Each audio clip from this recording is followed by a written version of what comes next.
Аяқ киімнің жағымсыз иісі айналаңыздағы адамдарға ұнамайтын бесенеден белгілі. Ал сіздің абыройыңыз сол иіс үшін де төмендеп қалуы бек мүмкін. Тіпті ең қымбат делінген аяқ киімдердің де жағымсыз иісі болады. Ал ыстық мезгілде бұл одан да қауіп төне түседі. Жалпы аяқ киімдегі иіс неден пайда болады және жалпы таза ұстау жолдары қандай? Осы тақырыпта бүгін қозғайтын боламыз. Сондықтан видеоның соңына дейін міндетті түрде қараңыздар және каналға тіркеліп қоюды ұмытпаңыздар. Сонымен иіс неден пайда болады? Жағымсыз иіс аяқ киім егесінің көп терлейтіндігінен шығады. Көп уақыт жаяу жүргенде немесе ыстық температурада ағза суықтап қысымға түскен бұлшықеттер сөл бөледі. Адамның аққан терінің 95% судан, ал қалған 2% тұз, қышқыл, микроэлементтерден, гормондар мен холестериннен тұрады. Осы құрамдар өздігіне жағымсыз иіс шығара алмаса да, ылғалды жағдайда бактериялардың құрбанына айналады. Сөйтіп, тер аяқ киім мен шұлыққа жаман иісті жұқтырады. Аяқтың сасымауы үшін оны таза ұстап, қажетті кезде аяқ киімді тазалап тұру керектігін сіз де білесіздер. Аяқты таза ұстаңыз. Қаншалықты жауыр естілсе де, аяқты бір күнде бір рет сабындап жуып тұруыңыз керектігін айтуымыз қажет.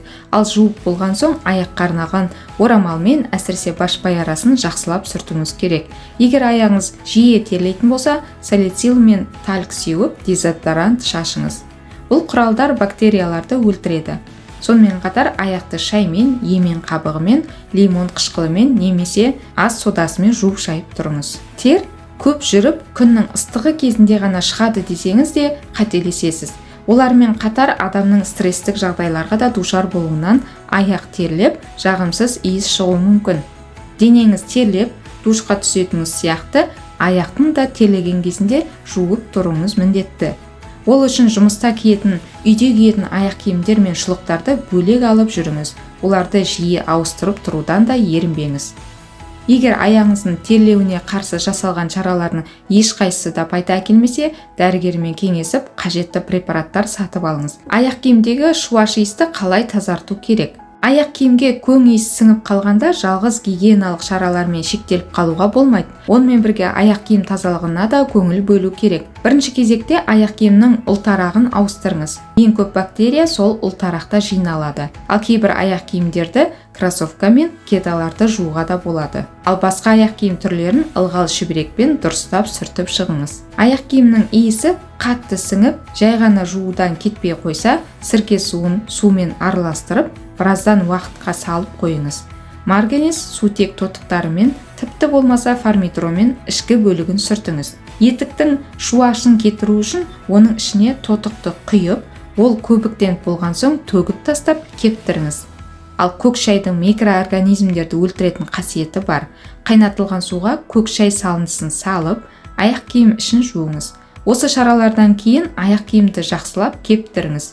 Мұсатырлы спиртпен де аяқ киімді тазалауға болады, бірақ үй ішінде иіс болмау үшін далаға барып тазалағаныңыз жөн. Сулы процедуралардан бас тартсаңыз, құрғақ жасалатын тазалау әдістеріне сүйенсеңіз болады. Полиэтилен пакетіне аяқ киімді орап, тоңазытқыш ішіне салып, бір күн күтсеңіз де иіс кетуі керек. Бірақ лақталған аяқ киімдерді суыққа салуға болмайтынын ескеріңіз. Сонымен қатар бір аяқ киімді құтты күні кие бермеу де керек. Аяқ киімді шешкен соң оны бірден аяқ киім сөресіне немесе қорапқа салмаңыз. Шұлықты да кроссовка ішіне салып қоюға кеңес бермейміз. Аяқ киімді күніне бір рет тазалап қойыңыз. Тұратын сөресін де желдетіп жуып тұрыңыз. Бүгінгі видео сіздерге пайдалы болды деген ойдамын. Видеоның соңына дейін көріп тамашалағандарыңызға рахмет.